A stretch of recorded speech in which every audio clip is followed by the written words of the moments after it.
오늘 우리에게 주시는 하나님의 말씀은 출애굽기 12장 1절에서 14절 말씀입니다. 출애굽기 12장 1절에서 14절 말씀입니다.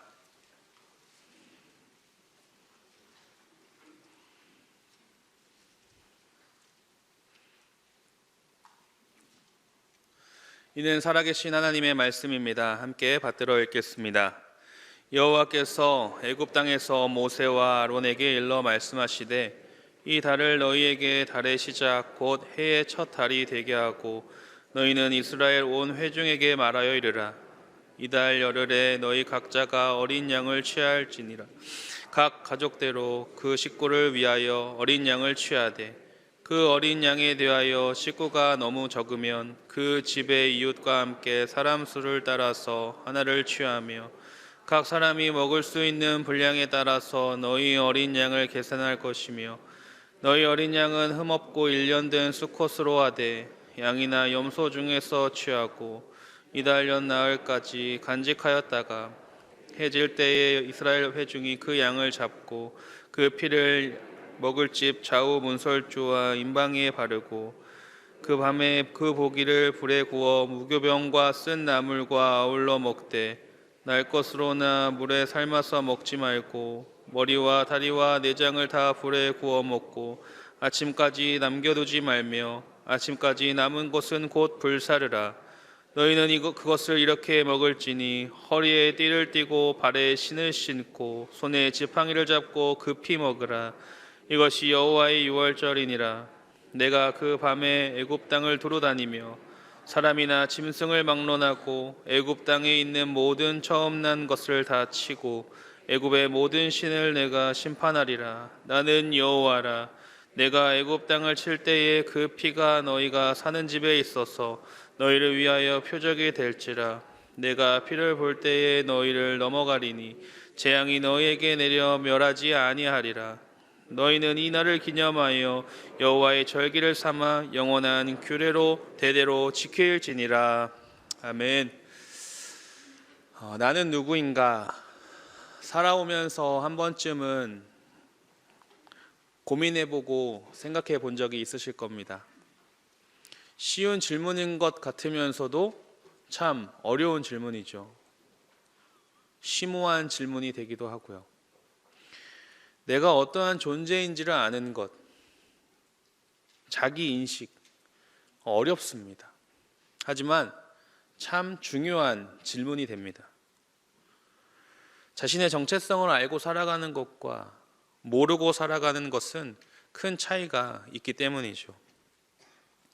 그런데 이 정체성은 스스로 부여하기가 참 어렵습니다.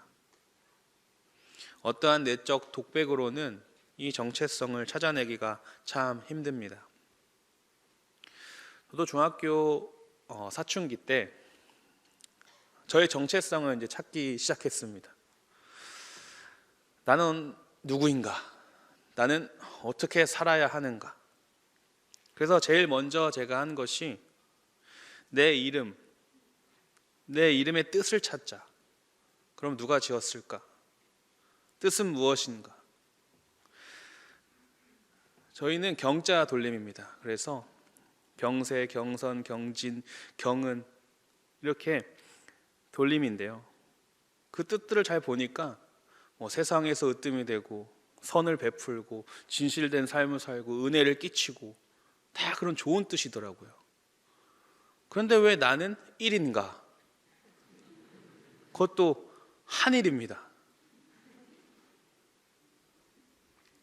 그래서 저는 저의 이름의 근원인 할아버지를 찾아갔습니다. 그리고 따지듯 물어봤습니다. 할아버지, 왜 나만 1입니까? 그러자 말씀하셨습니다. 그 중에 너가 제일이다. 넘버 1. 저는 그 말씀을 듣고 그 제 안에 있던 이 불평불만들이 싹 사라졌습니다. 그 중에 제일이 사랑인 건 제가 알고 있었지만 그 중에 제일이 경일인 건 몰랐습니다. 그래, 나는 넘버 1이다. 넘버 1으로 살아가자. 그때부터 제 안에는 나는 넘버원이지. 이런 근거 없는 자신감이 생겼습니다. 또한 우리가 상황에 따라 달라지는 정체성들도 많이 있죠.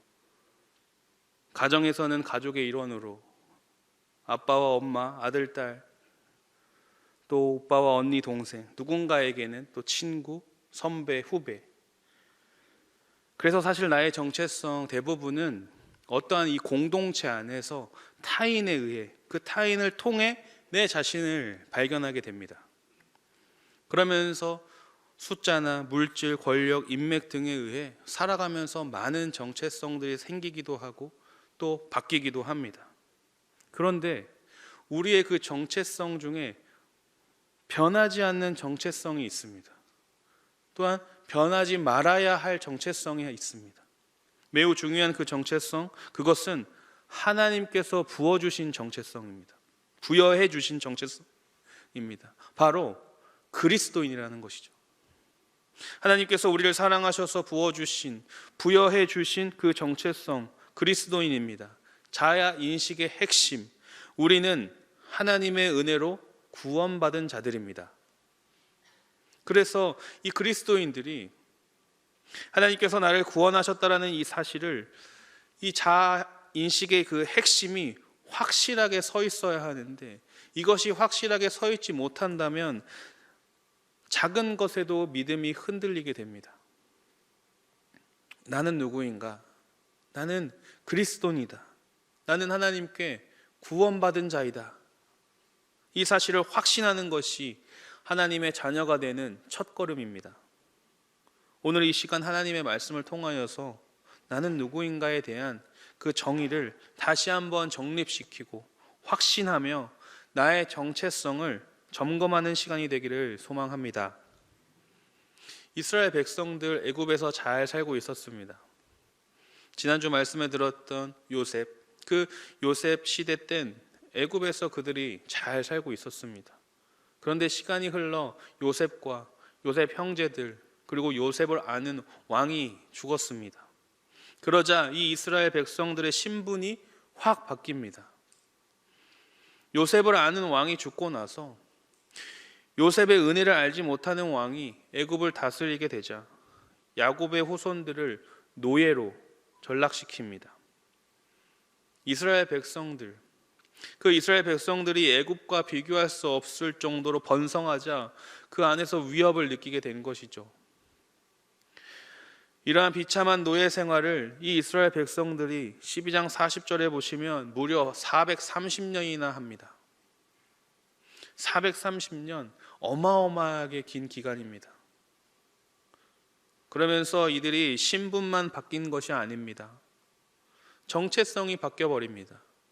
이들의 정체성, 종으로 태어나서 종으로 살아가다가 종으로 죽습니다. 그들의 그냥 정체성이 노예로 되어버린 것이죠. 사실 그들에게 어렴풋 들리는 이 전설적인 이야기는 늘 알고 있었을 것입니다. 그것은 무엇이냐면 우리는 아브라함의 백성이다. 아브라함의 자손이다. 하나님의 백성이다. 하나님께 선택받은 백성이다. 그런데 현실로 눈을 들어보면 어떠합니까? 채찍을 맞고 있고요. 무거운 짐을 나르고 있으며 국고성을 짓고 있고 어려운 노동으로 괴롭힘을 당하고 흙 이기기와 벽돌 굽기, 농사의 여러 가지 일로 힘이 들고 있습니다. 더욱이 남자 아이들이 태어나면 어떻게 됩니까? 죽입니다. 대를 잇지 못하게 하는 것이죠. 얼마나 잔인합니까? 이런 상황이 430년 동안 지속됩니다. 우리 민족도 일본의 그 36년 지배를 받을 때 생각해 보면 민족의 정체성들이 많이 흔들렸습니다. 그리고 그들은 우리의 정체성을 뿌리채 흔들려고 했습니다. 그런데 자그마치 430년입니다. 아마 정체성이 흔들린 게 아니라 뽑혔을 겁니다. 뽑혀버리고 노예라는, 그 종이라는 정체성이 자리 잡기에는 충분한 시간입니다. 우리는 하나님께서 택하신 백성이야. 언젠간 하나님께서 우리를 구원해 주실 거야 라는 그런 희망의 소리가 그냥 꿈 같은 소리로 변하고 역사의 속으로 자리 잡게 됩니다. 그런데 여러분, 하나님께서 놀라운 일을 계획하십니다. 바로 이스라엘 백성들을 애굽에서 탈출시키시는 것입니다. 이를 위해 모세를 준비시키시고 모세를 통하여서 모세를 보내셔서 이스라엘 백성들을 출애굽시키십니다. 구원의 역사가 이루어집니다. 애굽과 싸움 한번 하지 않고요, 애굽의 그 바로로부터 항복을 받고 많은 전리품을 챙기고 애굽을 걸어서 당당하게 빠져나옵니다. 이건 말도 안 되는 일입니다. 정말 그 말도 안 되는 일이 벌어졌습니다. 평생 생각해 보지도 못한 일이 눈앞에서 펼쳐진 것입니다. 그러면서 하나님께서 이스라엘 백성에게 제일 먼저 알려주고 싶으신 것은 바로 구원의 확신입니다. 그래서 하나님께서는 이스라엘 백성들이 출애굽 사건을 통하여서 구원받은 것을 영원히 기념하고 그 구원의 확신을 기억할 수 있도록 유월절 규례를 제정하십니다. 그리고 유월절을 기념하며 나는 내 하나님 여호와다, 너는 나의 백성이다 라는 사실을 알려주시면서 구원받은 자로서 어떠한 정체성을 가지고 살아가야 하는지 또한 친히 알려주십니다. 즉, 이 유월절 제정으로 이스라엘 백성의 정체성을 다시 한번 정립시켜 주시는 겁니다. 유월절의 이 유월, 넘어가다라는 뜻이죠. 패스오버. 모세와 그 바로가 대치했을 때 하나님께서 여러 번의 재앙을 보여주십니다. 하지만 이 바로는 쉽지 않죠. 마음이 강팍해지고 또 다시 대치하고 계속 이것을 반복하다 하나님께서는 최종적으로 애굽에 있는 모든 가정의 장자와 또한 짐승의 첫 새끼까지 죽임을 당하는 장자의 죽음 심판을 선언하십니다. 애굽 온 땅에 전무후무한 큰 부르짖음이 있을 것이다 말씀하십니다. 듣기만 해도 아주 무서운 재앙이죠. 그러면서 이스라엘 백성들에게는 따로 말씀하십니다. 어린 양을 잡아라. 어린 양을 잡고 그 피를 집 좌우 문설주와 임방에 발라라. 그러면 내가 애굽 땅을 칠 때 그 집은 넘어갈게 라고 말씀을 하십니다. 너희는 이날을 기념하여 여호와의 절기를 삼아 영원한 규례로 지켜라 라고 말씀을 하십니다. 드디어 어떻게 됩니까? 밤중에 여호와께서 애굽 땅의 모든 처음 난 것, 그 왕의 바로의 장자로부터 가축의 첫째까지 처음 난 것까지 다 치십니다. 그런데 정말 이스라엘 백성 그 가정엔 재앙이 일어나지 않았습니다. 이스라엘 백성들 드디어 애굽의 노예에서 구원을 받게 되었습니다. 이에 하나님께서는 너희는 더 이상 노예가 아니다, 나의 사랑하는 백성이다 라는 사실을 알려주십니다. 이스라엘 백성들의 그 정체성, 구원받은 자들, 이 정체성을 유월절로 하여금 다시 정립시켜 주십니다. 잊지 말라. 하나님 참 멋진 분인 것 같습니다. 여러분, 유월절을 제정하신 그 하나님을 바라보며 또 그 유월절을 통하여서 우리가 깨달아야 할 것이 있습니다. 무엇을 깨달아야 할까요? 우리에게 하나님께서 부여해 주신 그 정체성, 변함없는 정체성, 변하지 말아야 할 그 정체성, 나를 구원해 주셨다라는 그 확신을 가진 구원받은 자의 그 정체성. 나는 누구인가? 나는 그리스도인이다 라는 사실을 우리 또한 다시 정립해야 합니다. 사랑하는 성도 여러분, 하나님께서는 우리가 그리스도인의 정체성이 흔들리지 않기를 원하고 계십니다. 나는 구원받은 자다, 나는 구원받은 자다라는 이 사실이 우리의 믿음의 고백이 되길 소망합니다. 그럼 우리가 유월절 제정을 통하여서 그리스도인의 정체성을 깨달을 수 있는 것은 무엇일까요? 그리스도인의 정체성 첫 번째, 옛것을 버리고 새롭게 시작해야 합니다. 옛것을 버리고 새롭게 시작해야 합니다. 2절 말씀을 한 번 더 보면요, 이 달을 너희에게 달의 시작 곧 해의 첫 달이 되게 하고 라고 말씀하십니다. 무슨 말인가요? 6월절을 제정하시면서 출애굽하는 그 달, 6월절이 있는 그 달을 한 해의 첫 달로 삼으라고 말씀하십니다. 사실 이때는 한 3월 말에서 한 4월 초 정도 되는 시기인데요, 그런데 이때부터 1월로 삼으라 말씀하십니다. 왜 그렇게 말씀을 하셨을까요? 이것은 애굽의 달력은 버리라는 겁니다.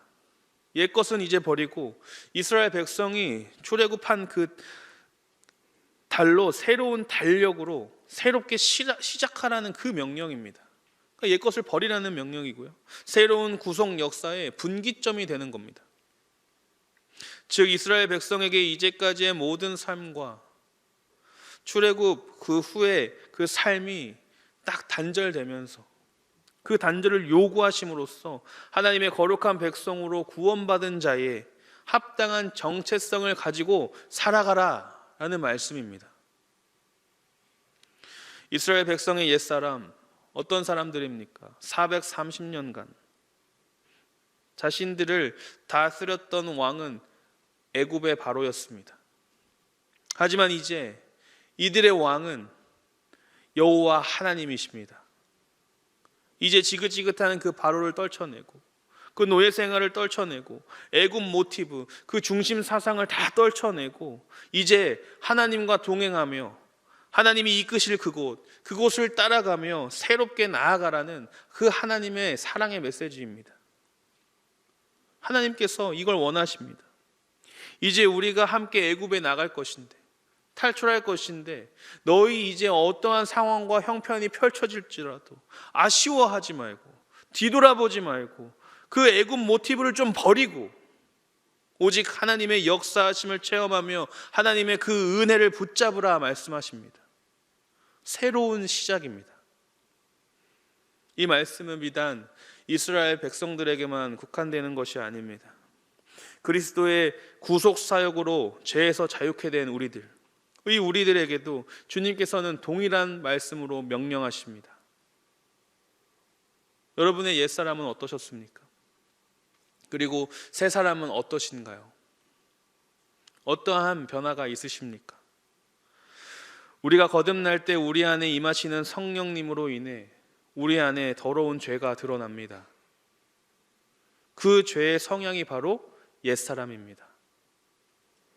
옛사람은 내가 그리스도인이 될 때 드러납니다. 옛사람일 때는 옛사람을 모릅니다. 그 옛사람을 없애려면 우리의 옛사람이 예수와 함께 십자가에 못 박혀야 된다 말씀하시고요, 그리고 그리스도 안에 있는 우리들은 새로운 피조물이 되고 새 것이 된다라고 말씀을 하십니다. 사랑하는 성도 여러분, 하나님께서는 우리가 거듭나기 이전에 모든 죄의 종노릇했던 그 옛사람을 버리고 구원받은 하나님의 백성으로서의 새로운 정체성을 확립해 가기를 원하고 계십니다. 우리는 그리스도 안에서 거듭나 죄악된 생활과 단절하고 이전과는 완전히 다른 거룩한 삶을 살아가야 할 줄로 믿습니다. 죄악된 그 옛삶을 버리고 단절시켜서 구원받은 하나님의 백성으로서의 거룩한 삶을 살아가는 저와 여러분이 되기를 소망합니다. 그리고 그리스도 정체성의 두 번째, 구원의 감격을 잊지 말아야 합니다. 구원의 감격을 잊지 말아야 합니다. 남자는 몇 번 울어야 되죠? 남자는 3번 울어야 된다. 아시죠? 왜 그래야 될까는 모르겠지만 남자는 태어날 때 1번 울고, 부모님이 돌아가시면 울고, 나라가 망하면 울고, 딱 3번만 울어라. 결국 울지 말란 얘기죠. 남자는 울지 말아야 한다. 이 남자 꼬마 아이들이 싸울 때 어떻게 해야 이기는 줄 아세요? 이기는 조건이 무엇인지 아십니까? 울려야 이기는 겁니다. 그러니까 우는 남자는 약하다라는 것이 성립되어 버립니다. 그래서 대부분 우리나라 이 남자들은 눈물 금지와 함께 살았습니다. 항상 남자는 강해야 된다.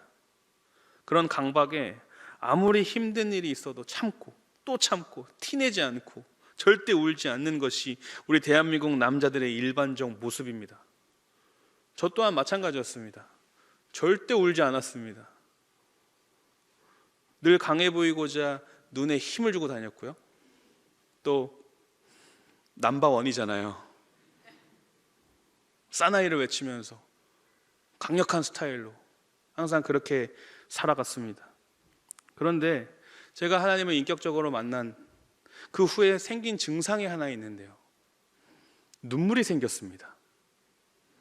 생겨도 너무 많이 생겼습니다. 사실 아직도 어색합니다. 그래서 누군가 제 앞에서 어려움을 얘기하고 또 그런 힘듦을 저에게 말하면 그 감정이 고스란히 옵니다. 감정이 고스란히 와서요. 그로 인해 눈물이 막 납니다. 그런데 문제는요, 저와 아무 관계가 없는 TV 속 그녀가 울어도 눈물이 나온다는 겁니다. 덩치는 이따만한데 주책맞게 눈물이 막 하염없이 흐릅니다. 그래서 제가 눈물을 흘리고 그 눈주위가 막 붉어지면 사람들이 좀 당황해하기도 합니다. 그래서 저랑 함께 사역하시고 신방 가시고 하시는 우리 성도님들 대부분 저의 눈물을 다 경험하셨을 겁니다. 기도하다가도 찬양하다가도 말씀 보다가도 너무 쉽게 눈물샘이 막 폭발해 버립니다. 내가 죄인이었다라는 그 사실과 그 죄인을 구원하셨다라는 그 사실과 그리고 이 죄인을 사용하고 계신다라는 그 사실이 막 눈물이 흐르게 만듭니다. 그래서 저는 이 증상을 영적 예민함이라고 포장을 했습니다. 조금 쑥스럽잖아요. 주님을 만난 후 저는 영적 예민함이 생겼습니다. 그리고 구원의 감격을 잊지 않도록 눈물을 주셨구나라고 생각을 합니다. 눈물을 흘릴 때마다 그 구원의 감격이 있습니다. 이스라엘 백성들 애굽 종살이에서 해방되고 얼마나 기뻤겠습니까? 하나님의 백성으로 새롭게 태어난 것이 얼마나 신이 났겠습니까? 그도 그럴 것이 애굽에서 이스라엘 백성들 짐승보다도 못한 사람들이었습니다. 그렇게 치부되었던 이 사람들, 이 백성들이 이제 드디어 출애굽하여서 하나님의 백성이 되면서 하나님과 동행하면서 하나님의 백성이 됨으로 참된 그 의미 있는 삶이 시작되는 겁니다. 얼마나 기뻤을까요? 그래서 하나님께서는 그 구원을 받은 것, 그 감격을 잊지 말라고 말씀하십니다. 6월절을 영원한 여호와의 절기로 삼고 구원 기념일로 정하신 것은 이 날을 기념하여서 그때 그 구원의 감격을 잊지 말아라 하시는 겁니다.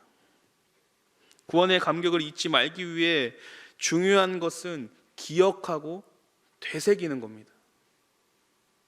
그래서 이 6월절은 출애굽 마지막 재앙, 그 장자 죽음의 재앙에서 피 묻은 집은 넘어가신 그것을 기억하면서 구원의 감격을 잊지 말고자 우슬초에 피를 묻히고 문에 바르고 그리고 6월절 식사를 합니다. 우리들도 이것을 기억해야 합니다. 하나님은 우리가 구원받은 그 감격을 잊지 않길 원하고 계십니다. 구원의 감격을 그냥 한 번의 감격으로 끝내는 것이 아니라 계속 지속하여서 그 감격에 하나님께 계속 감사하기를 원하고 계십니다. 우리는 그리스도를 믿음으로 구원받아 새롭게 태어났고 하나님의 자녀가 됨으로 의미 있는 삶이 시작되었습니다. 이에 구원받은 그 감격을 잊지 말아야 됩니다. 구원의 감격을 계속 지속하며 살아가는 저와 여러분이 되기를 소망합니다. 그리스도인의 정체성 세 번째는요, 순종입니다. 순종.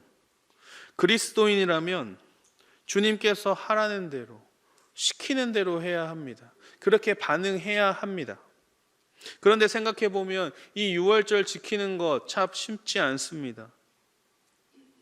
잡을 어린 양도 흠이 없는 1년 된 수컷이고요, 열 나흘까지 잘 간직하다가 그동안 흠이 나면 안 됩니다. 잘 간직하다가 해가 질 때 그 양을 잡고, 피는 어떻게 했습니까? 문에 바르고, 밤에 고기를 불에 구워 무교병과 쓴나물 먹습니다. 고기를 삶아 먹으면 될까요? 안 될까요? 안 됩니다. 무조건 구워 먹어야 됩니다.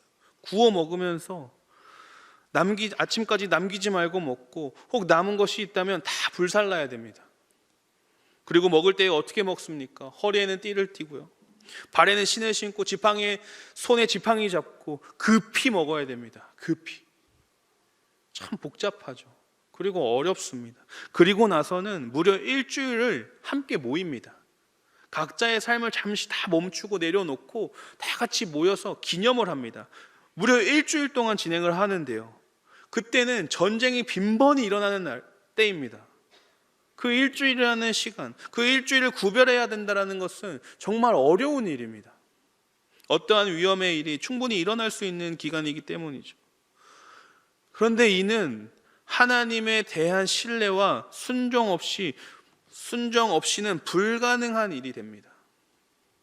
그래서 이 6월절의 제정은 하나님께서 구원해 주신, 그 구원시킨 이스라엘 백성에게 하나님에 대한 신뢰와 순종을 요청하시는 겁니다.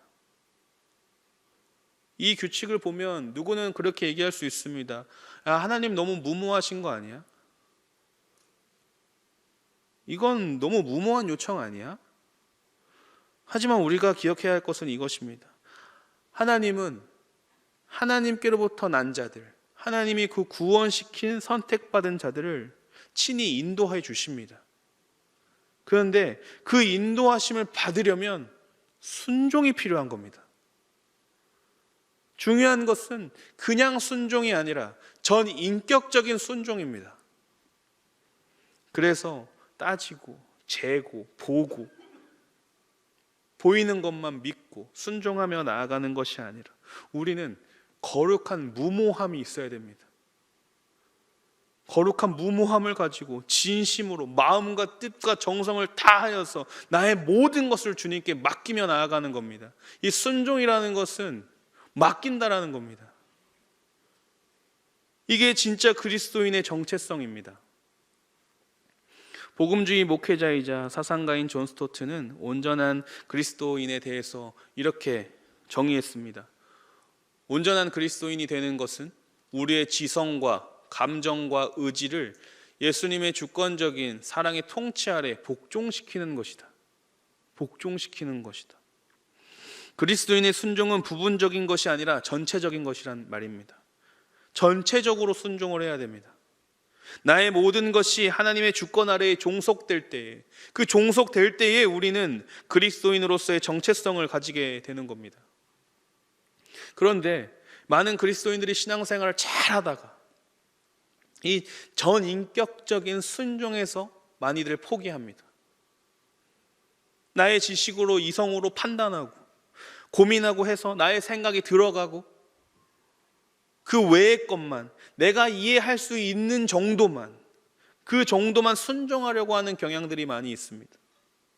하지만 여러분, 우리의 전인격적인 자아가 하나님 앞에서 항복하고 예수 그리스도와 하나가 되어서 말씀길을 따라 살아가는 것이 진정한 순종이자 그리스도인의 정체성입니다.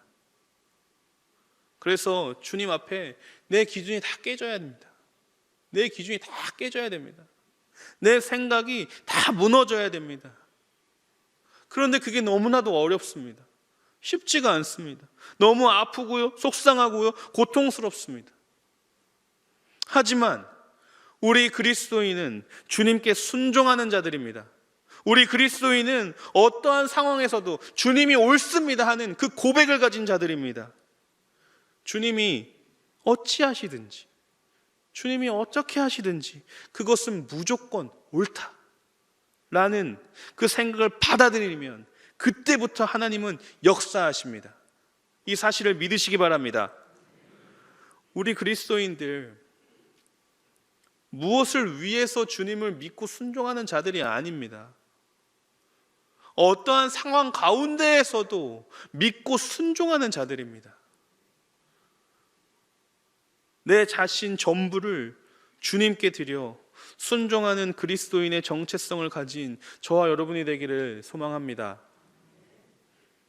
시간이 참 빠르죠. 벌써 1월도 말미의 시간으로 가고 있습니다. 2023년 1월이 시작되면서 계획하신 것들, 또 이루고자 하고 싶으신 것들 다 이어가고 계시죠. 그런데 혹시 작심삼일로 끝난 것도 있지 않으십니까? 저도 새해에는 좀 다이어트를 좀 해보자 라고 다짐만 하고 시작을 못했습니다.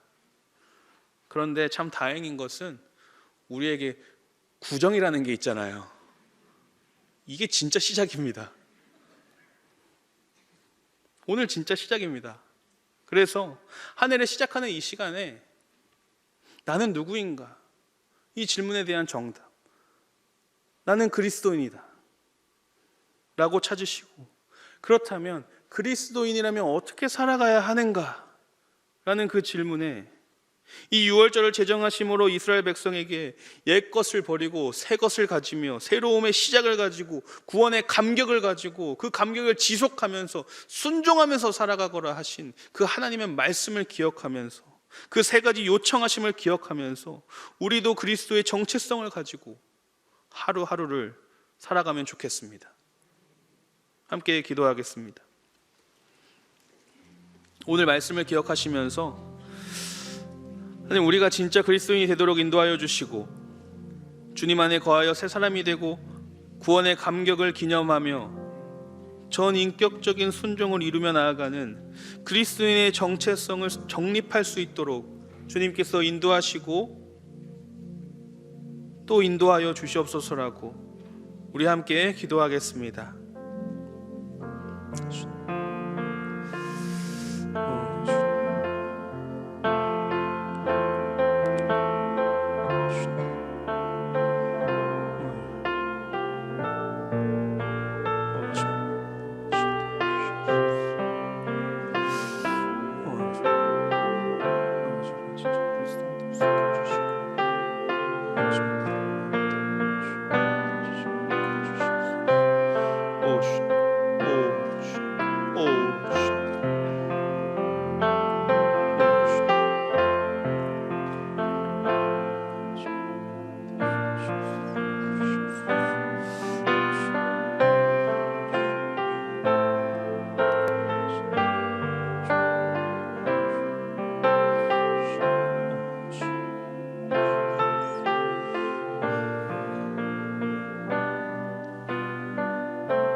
사랑이 많으신 하나님, 우리 아버지, 그 옛날 이스라엘을 애굽에서 구원시켜 주시고 아버지의 백성을 삼아 주시며 구원받은 자의 정체성을 기억하도록 그 유월절을 제정해 주신 그 아버지의 크신 은혜, 그것을 우리가 알게 해주심에 감사를 드립니다.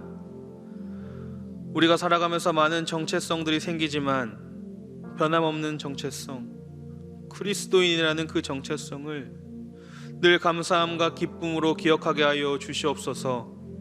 그리스도인으로서 합당한 삶을 살아가게 인도하여 주셔서 새 사람으로 늘 구원의 감격을 잊지 않고 하나님께 전인격적으로 순종하며 나아가는 저희들이 되도록, 저희들의 삶이 되도록 인도하여 주시옵소서.